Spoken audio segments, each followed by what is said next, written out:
C S K ಫ್ಯಾನ್ಸ್ಗೆ ಇವತ್ತೇ ನಿರ್ಧಾರ ಬರುತ್ತೆ. ನೆಕ್ಸ್ಟ್ ಉಳಿದಿರುವಂತಹ 11 ಮ್ಯಾಚ್ ಅಲ್ಲಿ ಸಿ ಎಸ್ ಕೆ ಟೀಮ್ ಯಾವ ರೀತಿಯ ಪರ್ಫಾರ್ಮೆನ್ಸ್ ಕೊಡುತ್ತೆ ಅಂತೇಳಿ ಇವತ್ತು ಒಂದು ಫೈನಲ್ ನಿರ್ಧಾರ ಬರುತ್ತೆ. ಇವತ್ತು ಒಂದು ಬಿಗ್ ಅಪ್ಡೇಟ್ ಬರುತ್ತೆ. ಸೊ ಹಾಗಾದ್ರೆ ಸಿ ಎಸ್ ಕೆ ಟೀಮ್ ಅಲ್ಲಿ ಇವತ್ತು ಬರುವಂತಹ ಬಿಗ್ ಅಪ್ಡೇಟ್ ಆದ್ರೂ ಏನು, ಮತ್ತು ನನ್ನ ಪ್ರಕಾರ ಸಿ ಎಸ್ ಕೆ ಬರೋಬ್ಬರಿ 11 ಮ್ಯಾಚ್ ಅಲ್ಲಿ ಒಂದು ಡಿಫ್ರೆಂಟ್ ಪ್ಲೇಯಿಂಗ್ 11 ಸೆಟ್ ಮಾಡಲೇಬೇಕು. ಬಟ್ ಆಲ್ಮೋಸ್ಟ್ 90% IPL ಫ್ಯಾನ್ಸ್ಗೆ ನನ್ನ ಪ್ಲೇಯಿಂಗ್ 11 ಇಷ್ಟ ಆಗುತ್ತಾ ಅಥವಾ ಇಲ್ಲ ಗೊತ್ತಿಲ್ಲ. ಬಟ್ ಅಂತ ಒಂದು ಪ್ಲೇಯಿಂಗ್ 11 ಸೆಟ್ ಮಾಡ್ತೀನಿ. High risk but high reward ಸಿಗೋದು guarantee. C S K management ಈ ಒಂದು ಪ್ಲೇಯಿಂಗ್ 11 ಸೆಟ್ ಮಾಡಿದ್ರೆ ಡೆಫಿನೆಟ್ ಆಗಿ ಒಂದು ಕ್ರ್ಯಾಕಿಂಗ್ ರಿಸಲ್ಟ್ ಸಿಗೋದು ಗ್ಯಾರಂಟಿ. ರೆಡಿನಾ? ಸಿ ಎಸ್ ಕೆ ಪ್ಲೇಯಿಂಗ್ 11 ನೋಡಕ್ಕೆ ರೆಡಿ ಇದ್ರ? ಅದಕ್ಕಿಂತ ಮುಂಚೆ IPL ಫ್ಯಾನ್ಸ್ ಹೊಡೆದು ಬಿಡ್ರಿ ಒಂದು ಫಟಾಫಟ್ ಲೈಕ್ ಮತ್ತು ಸಬ್ಸ್ಕ್ರೈಬರ್ ಆಗಿಲ್ಲ, ಸಬ್ಸ್ಕ್ರೈಬ್ ಮಾಡ್ರಿ. ಇದೇ ರೀತಿಯಾಗಿ ಪ್ರತಿಯೊಂದು ಇನ್ಫಾರ್ಮೇಶನ್ ಕೊಡ್ತಾ ಇರ್ತೀನಿ. ಫಸ್ಟ್ ನಾವು ಇವತ್ತು ಬಿಗ್ ಇನ್ಫಾರ್ಮೇಶನ್ ಏನಪ್ಪ ಅಂದ್ರೆ ಸಿ ಎಸ್ ಕೆ ಟೀಮ್ ಇಂದ ಫೈನಲ್ ನಿರ್ಧಾರ ಬರುತ್ತೆ. ಇವತ್ತೇ MS ಧೋನಿ ಅವರ ಬಗ್ಗೆ ಒಂದು ಫಿಟ್ನೆಸ್ ಟೆಸ್ಟ್ ಇದೆ. ಈ ಒಂದು ಫಿಟ್ನೆಸ್ ಟೆಸ್ಟ್ ಅಲ್ಲಿ MS ಧೋನಿ ಅವರು ಕ್ಲಿಯರ್ ಮಾಡಿದ್ರೆ ಅವರು ನೆಕ್ಸ್ಟ್ DC ಮ್ಯಾಚ್ ನ ವಿರುದ್ಧ ಅವೈಲೇಬಲ್ ಇರ್ತಾರೆ. ಬೈ ಮಿಸ್ಟೇಕ್ MS ಧೋನಿ ಅವರು ಈ ಒಂದು ಫಿಟ್ನೆಸ್ ಟೆಸ್ಟ್ ಅಲ್ಲಿ ಫೇಲ್ ಆದ್ರೆ IPL 2026 ಇಂದ ಔಟ್ ಆಗುತ್ತಾರೆ. This is massive update. ಪ್ರತಿಯೊಬ್ಬ CSK ಫ್ಯಾನ್ಸ್ ಗೆ CSK ಟೀಮ್ ಅಂತ ಬರೀ ಪರ್ಫಾರ್ಮೆನ್ಸ್ ಅನ್ನು ಕೊಡ್ತಿಲ್ಲ. MSD ಅವರು ಅವೈಲೇಬಲ್ ಇದ್ರೆ ಡೆಫಿನೆಟ್ ಆಗಿ ಒಂದು ಒಳ್ಳೆ ರಿಸಲ್ಟ್ ಸಿಗುವಂತ ಚಾನ್ಸ್ ಇರುತ್ತೆ.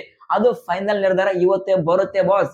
ಇಷ್ಟಕ್ಕೆ MS ಧೋನಿ ಅವರು ಫಿಟ್ನೆಸ್ ಟೆಸ್ಟ್ ಅನ್ನು ಕ್ಲಿಯರ್ ಮಾಡಿದಾರ ಅಥವಾ ಇಲ್ಲ ಅಂತೇಳಿ ಆ ಒಂದು ಇನ್ಫಾರ್ಮೇಶನ್ ಇವತ್ತು ಬರುತ್ತೆ. ಆ ಒಂದು ಇನ್ಫಾರ್ಮೇಶನ್ ಬಂದಾಗ ನಾನು ನಿಮ್ಗೆ ಶೇರ್ ಮಾಡ್ತೀನಿ, ಡೋಂಟ್ ವರಿ. ಇನ್ನೊಂದು ಅಪ್ಡೇಟ್, ಡೆವಾಲ್ಡ್ ಬ್ರೇವಿಸ್ ಅವರು ಕೂಡ ಇವತ್ತು ಫಿಟ್ನೆಸ್ ಟೆಸ್ಟ್ ಇದೆ. ಅವರು ಕ್ಲಿಯರ್ ಮಾಡ್ತಾರೆ, ಈಸಿಯಾಗಿ ಕ್ಲಿಯರ್ ಮಾಡ್ತಾರೆ. ಅವರು DC ವಿರುದ್ಧ ಅವೈಲೇಬಲ್ ಇದ್ದಾರೆ, ಅದ್ರ ಬಗ್ಗೆ ನೋ ಕ್ವಶನ್. ಆದ್ರೆ MS ಧೋನಿ ಅವರ ಫಿಟ್ನೆಸ್ ಟೆಸ್ಟ್ ಅನ್ನು ಕ್ಲಿಯರ್ ಮಾಡ್ತಾರಾ? That is the biggest question. Clear ಮಾಡಿದ್ರೆ ಅವರು ಆಡ್ತಾರೆ, ಕ್ಲಿಯರ್ ಮಾಡಲಪ್ಪ ಅಂದ್ರೆ ಅವರು IPL 2026 ಇಂದ ಔಟ್ ಆಗ್ತಾರೆ. This is big updates. ಈಗ ರಿಯಲ್ ಟೆಸ್ಟ್ ಸ್ಟಾರ್ಟ್ ಆಗುತ್ತೆ CSK ಮ್ಯಾನೇಜ್ಮೆಂಟ್ ಗೆ, ಸಪೋರ್ಟಿಂಗ್ ಸ್ಟಾಫ್ ಗೆ. ಇಷ್ಟಕ್ಕೆ DC ಮ್ಯಾಚ್ ನ ವಿರುದ್ಧ CSK ಪ್ಲೇಯಿಂಗ್ 11 ಹೆಂಗ್ ಇರಬೇಕು, ಹೆಂಗ್ ಸೆಟ್ ಮಾಡಬೇಕು ಅಂತೇಳಿ. ಯಾಕಂದ್ರೆ ಡೆವಾಲ್ಡ್ ಬ್ರೇವಿಸ್ ಅವರು ಅವೈಲೇಬಲ್ ಇದ್ದಾರೆ, MS ಧೋನಿ ಅವರು ಈ ಒಂದು ಫಿಟ್ನೆಸ್ ಟೆಸ್ಟ್ ನ ಕ್ಲಿಯರ್ ಮಾಡಿದ್ರೆ ಅವರು ಕೂಡ ಅವೈಲೇಬಲ್ ಇರ್ತಾರೆ. ಈಗ MS ಧೋನಿ ಅವರು ಮತ್ತು ಡೆವಾಲ್ಡ್ ಬ್ರೇವಿಸ್ ಅವರು ಅವೈಲೇಬಲ್ ಇದ್ರೆ ನೀವು ಯಾರನ್ನು ಔಟ್ ಮಾಡ್ತೀರಾ? ಯಾರಿಗೆ ಔಟ್ ಮಾಡ್ತೀರಾ? That is the biggest question. ಈಗ ಯಾರಿಗೆ ಔಟ್ ಮಾಡಬೇಕು ನಾನು ಅದನ್ನ ಆಮೇಲೆ ಡಿಸ್ಕಷನ್ ಮಾಡಮ್ಮ. ಈಗ CSK ಪ್ಲೇಯಿಂಗ್ 11 ಹೆಂಗಿರ್ಬೇಕು DC ವಿರುದ್ಧ ನಾನು ಬೋಲ್ಡ್ ಆಗಿ ನಿರ್ಧಾರ ತಗೋತೀನಿ. ಯಾರಪ್ಪ ಅಂದ್ರೆ ಅದು ಸಂಜು ಸ್ಯಾಮ್ಸನ್ಗೆ ಮತ್ತು ಋತುರಾಜ್ ಗಾಯಕ್ವಾಡ್ಗೆ ಔಟ್ ಮಾಡ್ತೀನಿ ನನ್ನ ಪ್ಲೇಯಿಂಗ್ 11 ಅಲ್ಲಿ. ಇವರಿಬ್ಬರಿಗೆ ಔಟ್ ಮಾಡ್ತೀನಿ. ಹ್ಯೂಜ್ ರಿಸ್ಕ್, ಹೌದು, ಬಿಗ್ ಪ್ಲೇಯರ್ಸ್. ಬಟ್ ಸದ್ಯ ಇರುವಂತ ಅವರ ಫಾರ್ಮ್ ಸರಿಯಾಗಿಲ್ಲ. CSK ಮ್ಯಾನೇಜ್ಮೆಂಟ್ ಈ ಒಂದು ನಿರ್ಧಾರ ಮಾಡಲ್ಲ. ಬಟ್ ನನ್ನ ಪರ್ಸನಲ್ ಪ್ಲೇಯಿಂಗ್ 11 ಹೆಂಗಿರ್ಬೇಕಂತ ಹೇಳ್ತೀನಿ ಅಷ್ಟೇ. ಸಂಜು ಸ್ಯಾಮ್ಸನ್, ಋತುರಾಜ್ ಗಾಯಕ್ವಾಡ್ಗೆ ಔಟ್ ಮಾಡ್ತೀನಿ ನನ್ನ ಪ್ಲೇಯಿಂಗ್ 11 ಅಲ್ಲಿ. ಓಪನಿಂಗ್ ಮಾಡ್ತೀನಿ ಇಲ್ಲಿ ಆಯುಷ್ ಮಾತ್ರೆ ಪ್ಲಸ್ ಸರ್ಫರಾಜ್ ಖಾನ್ ಅವರಿಗೆ. ಇಬ್ರು ಕ್ರ್ಯಾಕಿಂಗ್ ಸ್ಟಾರ್ಟ್ ಮಾಡ್ತಾರೆ. ಯಾವುದೇ ಮುಲಾಜಿಲ್ದೇನೆ ಪ್ರತಿಯೊಂದು ಬಾಲನ್ನು 6-4 ಹೊಡೆಯಕ್ಕೆ ನೋಡ್ತಾರೆ. ಈ ಟೈಮಲ್ಲಿ ಔಟ್ ಆಗ್ಬೋದು, 0ಕ್ಕೆ ಔಟ್ ಆಗ್ಬೋದು. ಔಟ್ ಆಗಿಲ್ಲಪ್ಪ ಅಂದ್ರೆ 50+100 ಗ್ಯಾರಂಟಿ ಅಂತ ಒಂದು ಕ್ಯಾಲಿಬರ್ ಇರುವಂತಹ ಪ್ಲೇಯರು ಸರ್ಫರಾಜ್ ಖಾನ್ ಮತ್ತು ಆಯುಷ್ ಮಾತ್ರೆ. ಇಬ್ಬರನ್ನ ಓಪನಿಂಗ್ ಮಾಡ್ತೀನಿ. ನಂಬರ್ 3 ಅಲ್ಲಿ ನಾನಿಲ್ಲಿ ಪಿಕ್ ಮಾಡ್ತೀನಿ. ಬೆಂಚ್ ಅಲ್ಲಿ ಇದ್ದರೆ ಉರ್ವಿಲ್ ಪಟೇಲ್ ಅವರಿಗೆ ನಾನು ಚಾನ್ಸ್ ಕೊಡ್ತೀನಿ ಆಸ್ ಎ ಇಂಪ್ಯಾಕ್ಟ್ ಪ್ಲೇಯರ್ ಆಗಿ. ನಂಬರ್ 4 ಅಲ್ಲಿ ಕಾರ್ತಿಕ್ ಶರ್ಮಾ ಅವರಿಗೆ ಚಾನ್ಸ್ ಕೊಡ್ತೀನಿ. ಹೌದು, 3 ಮ್ಯಾಚ್ ಅಲ್ಲಿ ಫ್ಲಾಪ್ ಆಗಿದ್ದಾರೆ. ಆದ್ರೆ ಅವರು ಫ್ಲಾಪ್ ಆಗಿದ್ದು 6-4 ಹೊಡೆಯೋಕೆ ಮತ್ತು ಅಗ್ರೆಸಿವ್ ಬ್ಯಾಟಿಂಗ್ ಮಾಡೋಕೆ ಹೋಗಿ ಅವರು ಔಟ್ ಆಗಿದ್ದಾರೆ. ಡೊಮೆಸ್ಟಿಕ್ ಅಲ್ಲಿ ಒಳ್ಳೆ ಪರ್ಫಾರ್ಮೆನ್ಸ್ ನಾವು ಕೊಟ್ಟಿದ್ದಾರೆ. ಸ್ಟಿಲ್ ನಾನು ಬ್ಯಾಕ್ ಮಾಡ್ತೀನಿ ಕಾರ್ತಿಕ್ ಶರ್ಮಾ ಅವರಿಗೆ. ಆ ಒಂದು ಕ್ಯಾಲಿಬರ್ ಕಾರ್ತಿಕ್ ಶರ್ಮಾ ಹತ್ರ ಇದೆ. ನಂಬರ್ 4 ಅಲ್ಲಿ. ನಂಬರ್ 5 ಅಲ್ಲಿ ನಾನು ಡೆವಾಲ್ಡ್ ಬ್ರೇವಿಸ್ಗೆ ಆಡ್ತೀನಿ. ನಂಬರ್ 6 ಅಲ್ಲಿ ಶಿವಮ್ ದುಬೆ. ನಂಬರ್ 7 ಅಲ್ಲಿ ಪ್ರಶಾಂತ್ ವೀರು. ನಂಬರ್ 8 ಅಲ್ಲಿ MS ಧೋನಿ ಅವರು. ನಂಬರ್ 9 ಅಲ್ಲಿ ಜಿಮ್ಮಿ ವಾರ್ಟನ್. ನಂಬರ್ 10 ಅಲ್ಲಿ ನೂರ್ ಅಹಮದ್ ಅಥವಾ ಅಕೀಲ್ ಹುಸೇನ್, ಇಬ್ಬರಲ್ಲಿ ಒಬ್ಬರಿಗೆ ಚಾನ್ಸ್ ಕೊಡ್ರಿ. ನೆಕ್ಸ್ಟ್ ನಂಬರ್ 11 ಅಲ್ಲಿ ನಾನಿಲ್ಲಿ ಖಲೀಲ್ ಅಹಮದ್ಗೆ ಆಡ್ಸಲ್ಲ. ನಾನಿಲ್ಲಿ ಅವರ ಪ್ಲೇಸ್ ಅಲ್ಲಿ ಗುರ್ಜಾಪುನೀತ್ ಸಿಂಗ್ ಅವರಿಗೆ ಚಾನ್ಸ್ ಕೊಡ್ತೀನಿ. ಡೊಮೆಸ್ಟಿಕ್ ಅಲ್ಲಿ ಒಳ್ಳೆ ಪರ್ಫಾರ್ಮೆನ್ಸ್ ನ ಕೊಟ್ಟಿದ್ದಾರೆ. ಯಾರ್ಕರ್ಸ್ ಡೆತ್ ನಲ್ಲಿ ಒಳ್ಳೆ ಬಾಲಿಂಗ್ ಪರ್ಫಾರ್ಮೆನ್ಸ್ ನ ಕೊಡ್ತಾರೆ. ಖಲೀಲ್, ಹೌದು, ಎಕನಾಮಿಕ್ ಇಂದ ಬೌಲಿಂಗ್ ಆಗ್ತಾರೆ ಪವರ್ ಪ್ಲೇ ಅಲ್ಲಿ. ಆದ್ರೆ ಡೆತ್ ನಲ್ಲಿ ಸಾಕಷ್ಟು ಸ್ಟ್ರಗಲ್ ಮಾಡ್ತಾರೆ. ವಿಕೆಟ್ ಟೇಕಿಂಗ್ ಎಬಿಲಿಟಿ ಇವರ ಹತ್ರ ಇಲ್ಲ. ಸೊ ಲಾಸ್ಟ್ 3-4 ಮ್ಯಾಚ್ ಅಲ್ಲಿ ಇವರು ವಿಕೆಟ್ ನ ತೆಗೆದಿಲ್ಲ.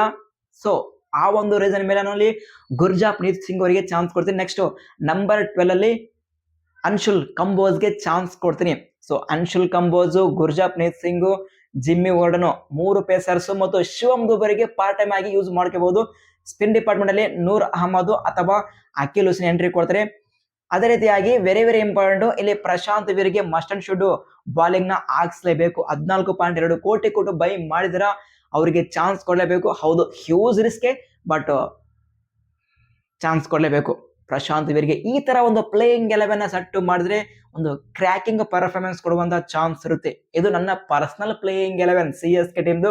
CSK ಮ್ಯಾನೇಜ್ಮೆಂಟ್ ಯಾವುದೇ ಕಾರಣಕ್ಕೂ ಈ ಒಂದು 11 ಸೆಟ್ ಮಾಡಂಗಿಲ್ಲ, ಅದು ಗೊತ್ತು. ಡೆಫಿನೆಟ್ಲಿ ಆಗಿ ಓಪನಿಂಗ್ ಆಡ್ತಾರೆ ಇಲ್ಲಿ ಕ್ಯಾಪ್ಟನ್ ಋತುರಾಜ್ ಗಾಯಕ್ವಾಡ್, ಸಂಜು ಸ್ಯಾಮ್ಸನ್ ಓಪನಿಂಗ್ ಮಾಡ್ತಾರೆ. ಸೇಮ್ ಆಸ್ ಇಟ್ ಈಸ್ ಆಗಿ ಸೇಮ್ 11 ಇರುತ್ತೆ. ಆದ್ರೆ ಇಲ್ಲಿ ಮೇ ಬಿ ಡೆವಲ್ಡ್ ಬ್ರೇವಿಸ್ರು ಎಂಟ್ರಿ ಕೊಟ್ರೆ ಅಲ್ಲಿ ಕಾರ್ತಿಕ್ ಶರ್ಮಾ ಅವರಿಗೆ ಔಟ್ ಮಾಡುವಂತ ಚಾನ್ಸ್ ಇರುತ್ತೆ. ಬಟ್ ನನ್ನ ಪ್ರಕಾರ ನನ್ನ ಆಸ್ ಎ ಕ್ರಿಕೆಟ್ ಫ್ಯಾನ್ ಆಗಿ ಕಾರ್ತಿಕ್ ಶರ್ಮಾ ಅವರಿಗೆ ಬೆಂಚ್ ಅಲ್ಲಿ ಕೂಡಿಸಲೇಬಾರದು. ಕಾರ್ತಿಕ್ ಶರ್ಮಾ ಆಗ್ಲಿ ಪ್ರಶಾಂತ್ ವೀರ್ ಆಗ್ಲಿ ಇವರಿಬ್ಬರ ಹತ್ರ ಒಂದು ಕ್ಯಾಲಿಬರ್ ಇದೆ. ಈಗ CSK ಮ್ಯಾನೇಜ್ಮೆಂಟ್ ಏನ್ ಮಾಡ್ಬೇಕಪ್ಪ ಅಂದ್ರೆ ನನ್ನ ಪ್ರಕಾರ ಪ್ರಶಾಂತ್ ವೀರು ಕಾರ್ತಿಕ್ ಶರ್ಮಾ ಅವರಿಗೆ ಫ್ರೀಡಮ್ ಕೊಡ್ಲೇಬೇಕು. 14 ಮ್ಯಾಚ್ ಅಲ್ಲಿ 14ಕ್ಕೆ 14 ಮ್ಯಾಚ್ ಚಾನ್ಸ್ ಕೊಡ್ಲೇಬೇಕು. ಅವ್ರು ಹಿಟ್ ಆಗ್ಲಿ ಫ್ಲಾಪ್ ಆಗ್ಲಿ ಮ್ಯಾಟರ್ ಆಗಲ್ಲ. ಏನಾದ್ರೂ ಈ ಒಂದು 14 ಮ್ಯಾಚ್ ಅಲ್ಲಿ ಫ್ಲಾಪ್ ಆದ್ರಪ್ಪ ಅಂದ್ರೆ ನೆಕ್ಸ್ಟ್ IPL 2027 ಮಿನಿ ಆಕ್ಷನ್ ಇರುತ್ತೆ. ಆ ಟೈಮಲ್ಲಿ ಯು ಕ್ಯಾನ್ ಟೇಕ್ ಬೋಲ್ಡ್ ನಿರ್ಧಾರ ಆ ಟೈಮ್ ಅಲ್ಲಿ. ಯಾಕಂದ್ರೆ ನೀವು ಫ್ಯೂಚರ್ಗೋಸ್ಕರ ನೀವು 14.2 ಕೋಟಿ ಕೊಟ್ಟು ಬೈ ಮಾಡಿದ್ರ ಅವರಿಗೆ ಫುಲ್ ಆಗಿ ಯೂಸ್ ಮಾಡ್ಕೊಳ್ಳೇಬೇಕು. 14 ಮ್ಯಾಚ್ ಅಲ್ಲಿ 14 ಮ್ಯಾಚ್ ಚಾನ್ಸ್ ಕೊಡ್ಲೇಬೇಕು ನನ್ನ ಪ್ರಕಾರ. ಇದು ಈ ತರ ನನ್ನ ಪ್ರಕಾರ CSK ಒಂದು ಸ್ಟ್ರಾಟಜಿ ಮಾಡ್ಬೇಕಾಗುತ್ತೆ.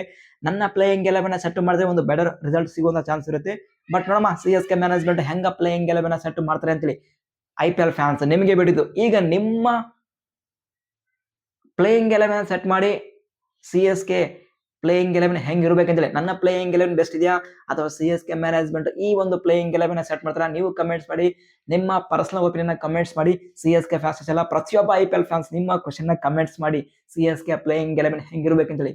ಐ ಹೋಪ್ ಈ ಒಂದು ವಿಡಿಯೋ ಪ್ರತಿಯೊಬ್ಬ IPL ಫ್ಯಾನ್ಸ್ಗೆ ಇಷ್ಟ ಆಗಿರುತ್ತೆ ಅಂತ ಅಂದುಕೊಂಡಿದ್ದೀನಿ. ಇಷ್ಟ ಆದ್ರೆ ಬಂದ್ರೆ ಹೊಡೆದು ಬಿಡ್ರಿ ಒಂದು ಫಟಾಫಟ್ ಲೈಕ್, ಸಬ್ಸ್ಕ್ರೈಬರ್ ಎಲ್ಲ ಸಬ್ಸ್ಕ್ರೈಬ್ ಮಾಡ್ರಿ.